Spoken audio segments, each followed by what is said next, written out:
5 নম্বর প্রশ্নটোত কয়েছে যে 18টা আমর কিনা দাম 16টা আমর বেচা দামের সমান হলে শতকরা লাভ নির্ণয় করা। আমার দিয়ে আছে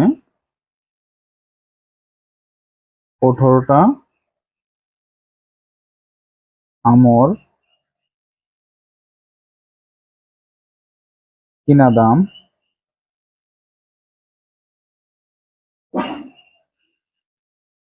16টা আমর বেচা দামর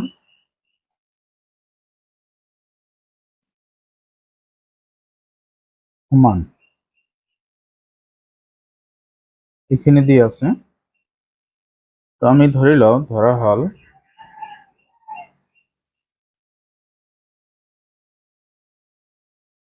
যে এটা আমর কিনা দাম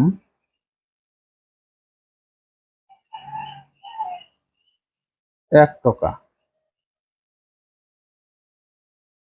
এ থেকে 18টা আমি এটা দিল, এটা 18টা আমর কিনা দাম হব 18 টাকা। এটা আমার যেটো বেচা দাম আছিলে যে 16টা আমর বেচা দাম 18টা আমর কিনা দামের সমান, তাহলে আমি সেইটো লও যে এটা আমর 16টা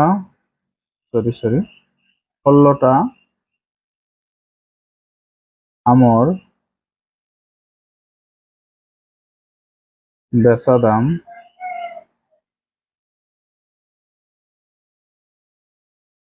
ইকুয়াল টু 18টা আমর কিনা দাম। আমার এখানে দিয়ে আছে। তাৰপিছত আমি যদি হেৰি কৰো যে এটা আমৰ বেচা দাম 18/16 হব ইমানৰ কিনা দামৰ সমান। এইটো হলে এটা আমর বেচা দাম। এটা আমি কি করিম, লাভখিনি উলিয়াও। এটাকে লাভটো হল বেচা দাম বিয়োগ কিনা দাম।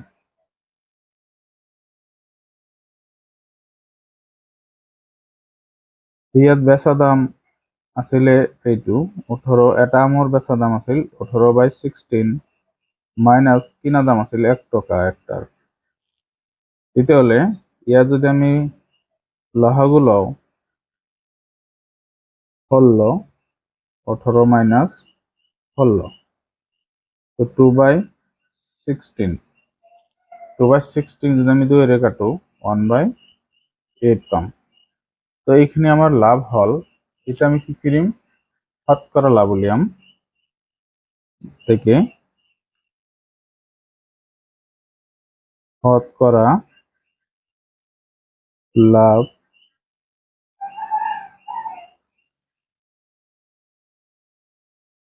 শতকরা লাভের সূত্র হল লাভ ডিভাইডেড বাই কিনা দাম ইন্টু 100%। এটা লাভ হল আমার 1/8, কিনা দাম আসলে 1 টাকা ইন্টু 100। তো এটা আমার তলত আহি যাব 1/8 ইন্টু 100। এটা যদি 4 এর কাটাকাটি করো 4 25 বার যায়, 4 এতে 2 বার যাব। তো 2 বার গেলে 2 এর 25 হরণ করলে 12.5 বার যাব। তো ইমান পার্সেন্ট কি হয়, লাভ হয় 12.5%। তো এতে আমি 6 নম্বরটা করব। 6 নম্বর প্রশ্নটোত কৈছে যে 12 ডাল পেন্সিলৰ কিনা দাম 15 ডাল পেন্সিলৰ বেচা দামৰ সমান শতকৰা লাভ বা লোকসান উলিয়া। আমি লিখি লও যে 12 ডাল পেন্সিলৰ 12 ডাল পেন্সিলৰ কিনা দাম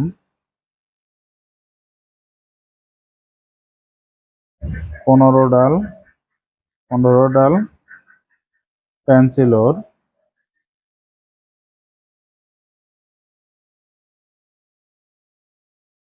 বেচা দামৰ সমান।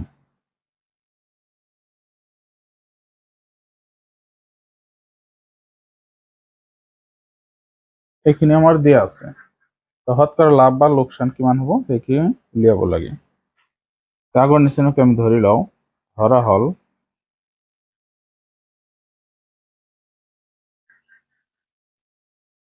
এডাল পেন্সিলৰ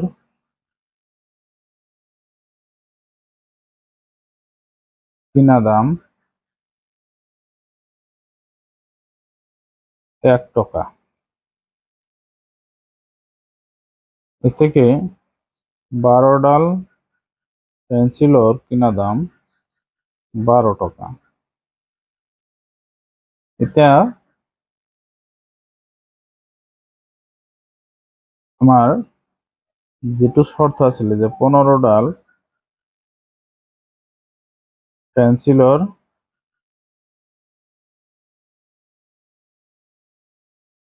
বেচা দাম সমান সমান 12 ডাল পেন্সিলৰ কিনা দাম সমান আছিলে।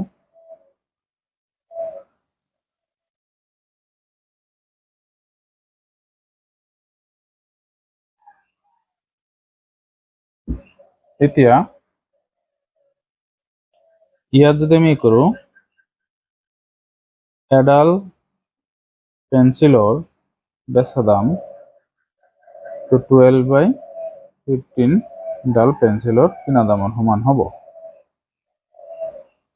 এতিয়া আমি লাভ হ'ব নে লোকসান হ'ব এটা আমি চাও।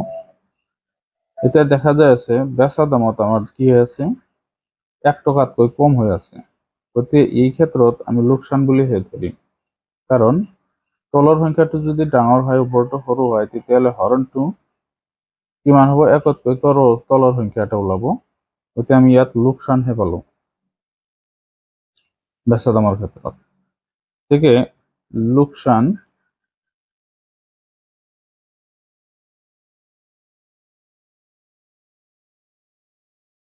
বেচা দাম কিনা দাম মাইনাস বেচা দাম।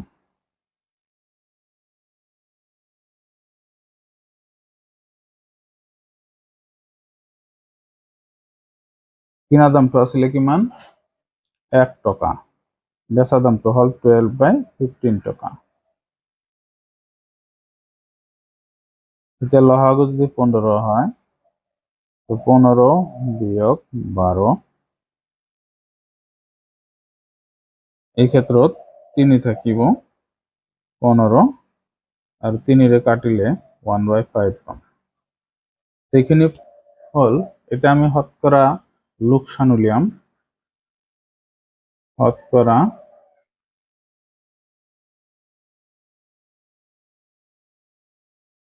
লোকসান। তো লোকসানটো হল লোকসান বাই কিনা দাম। লোকসানটো হল আমার 1/5, কিনা দামটো 1 টাকা ইনটু 100। তো ইয়াত আমার 5 টো তলত আহি যাব, গতিকে ইয়াত হব 100, 5 ইয়াতে 20 বার হরণ যাব, গতিকে ইয়াত আমার 20% লাভ হবে, সরি লোকসান হবে। 7 নম্বৰ প্ৰশ্নত কৈছে যে এজন কমলা বেপাৰীয়ে 3 টাকাত 4 টাকায় কমলা কিনি সেইবোৰ 4 টাকাত 5 টাকায় বিক্ৰি কৰে। শতকৰা লাভ বা লোকসান উলিয়া নির্ণয় করা। তো আমি লিখি লও যে ইয়াত 3 টাকাত বিকে 4 টাকায় আৰু 4 টাকাত বিক্ৰি কৰে 3 টকাত কিনে 4 টাকায় আৰ বিক্ৰি কৰে কি 4 টকাত 5 টাকায়। তো সেইটোৱে আমি ধৰি লওঁ 3 টকাত 4 টাকায়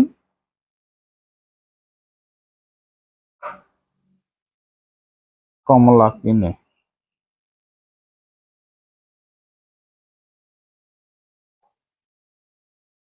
আৰু ইয়াতে দিছে যে 4 টকাত 5 টাকায় কমলা বিক্ৰি কৰে।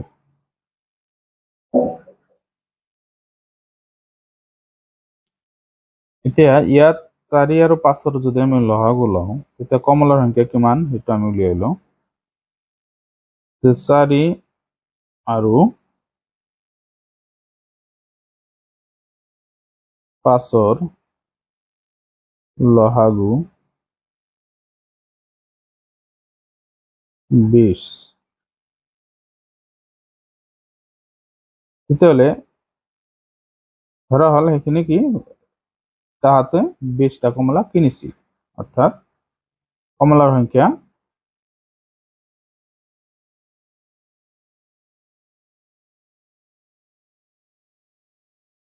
20টা। এখানে ধরা হল যে কমলার সংখ্যা 20টা। এতিয়া যেহেতু 4টা কমলার মূল্য হল 3 টাকা,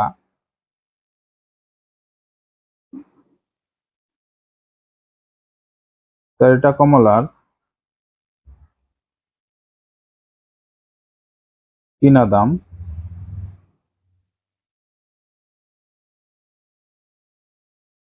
4টা কমলার কিনা দাম হল 3 টাকা।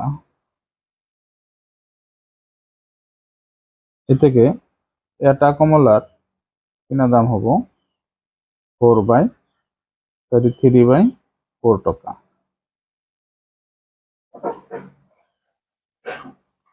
এতিয়া আকৌ 20টা কমলাৰ কিনা দাম কিমান হ'ব 3/4 × 20, এইটো 5 বাৰ হৰণ যাব, 5 3 গুণে কিমান হ'ব 15 টাকা। এইটো আমি কিনা দাম পালো 20টাৰ। আকৌ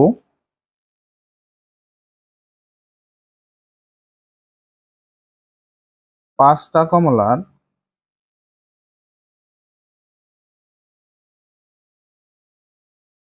বেচা দাম 4 টাকা। এ থেকে একটা কমলার বেচা দাম 4/5 টাকা।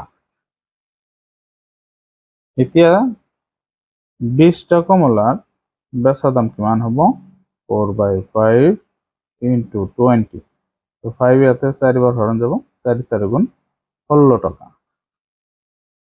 তো ইমান আমি কিনা দাম আৰু বেচা দাম পালো। এতিয়া লাভ আমি উলিয়াম। 16 টাকা বেচা দাম, 15 টাকা কিনা দাম, যদি ইয়াত হয় 1 টাকা হ'ব লাভ। তো বেচা দামের পৰা কিনা দাম মাইনাস কৰলে লাভ উলিয়াম। এটা আমি শতকৰা লাভ উলিয়াম। শতকৰা লাভত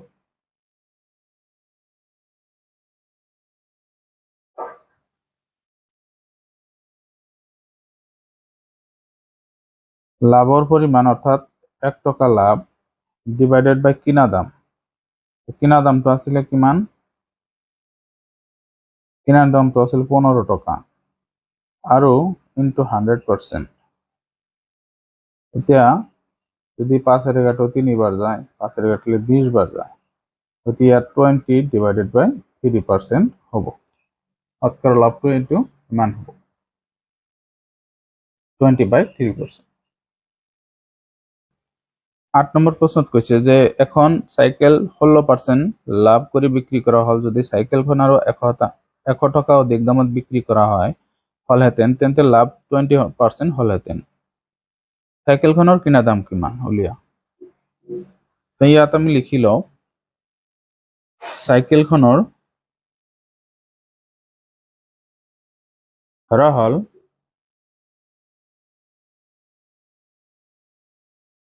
চাইকেলখনৰ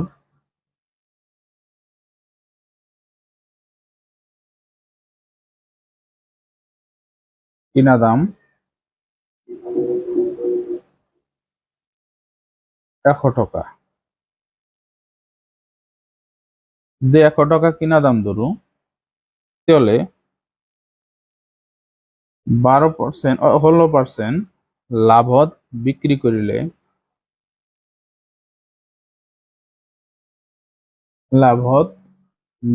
করিলে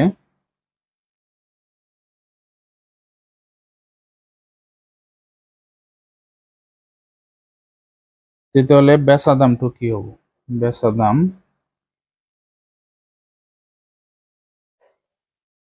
100 প্লাস 16 is equal to 116 টকা হ'ব। আকৌ সেইটোৱে যদি আকৌ কি কৰে কিমান পাৰ্চেন্টত বিক্ৰী কৰিলে 20%ত যদি লাভত বিক্ৰী কৰে তেতিয়াহ'লে কি হ'ব? 20% লাভত বিক্ৰী কৰিলে বেচা দামটো কি হয়? 100 প্লাস 20 equal to 120 টকা। এই ক্ষেত্ৰত লাভৰ পাৰ্থক্যটো কিমান? বেচা দামৰ পাৰ্থক্য। তো বেচা দামৰ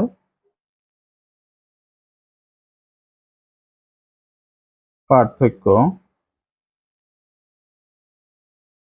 ইয়াত যেহেতু আমাৰ বেচা দাম একটু বেশি আছে, বেশিটোৰ পৰা আমি কমটো বাদ দিম। তো 120ৰ পৰা 116 বাদ দিলে 4 টকা আমাৰ কি হয়? লাভৰ পাৰ্থক্য হয়। এতিয়া আমি লিখিম এতেকে বেচা দামৰ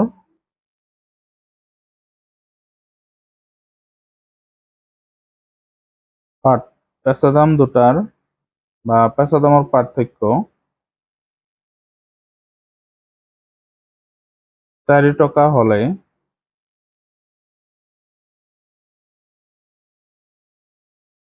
কিনা দাম হয় 100 টকা দুইটাৰ ক্ষেত্ৰত। ইয়াত আমি দুইটা লিখিছো,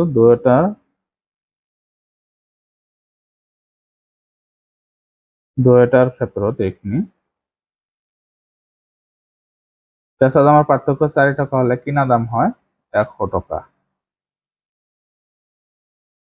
আকৌ বেচা দামৰ পাৰ্থক্য যদি 1 টকা হয়, বেচা দামৰ পাৰ্থক্য যদি 1 টকা হলে কিনা দামটো হ'ব 100/2 টকা। আকৌ বেচা দামৰ পাৰ্থক্য আমার ইয়াতে দিয়া আছে, যদি 100 টাকা হলহেঁতেন বেছিকৈ বেচিলেহেঁতেন তেতিয়াহ'লে তার কিনা দামটো কিমান হ'ব? তো 100/2 into 100। ইয়াত যদি আমি এইটো ক্যান্সেল কৰি দিওঁ, সরি ইয়াত 2 নহয়, ইয়াত 4 হ'ব। এইটো 2 দিছো কারণ ইয়াতে 4 আছে, 4 হবে এটা। 4 ইয়াতে হরণ করলে 25 বার যাব, 25 বার গলে ইয়াত আমি কি পাম? 2500 পাম। ইমান টকা কি হব? কিনা দাম হব।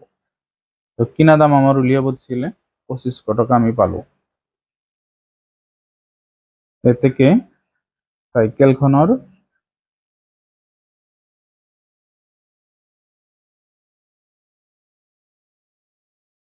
কিনা দাম 2500 টাকা।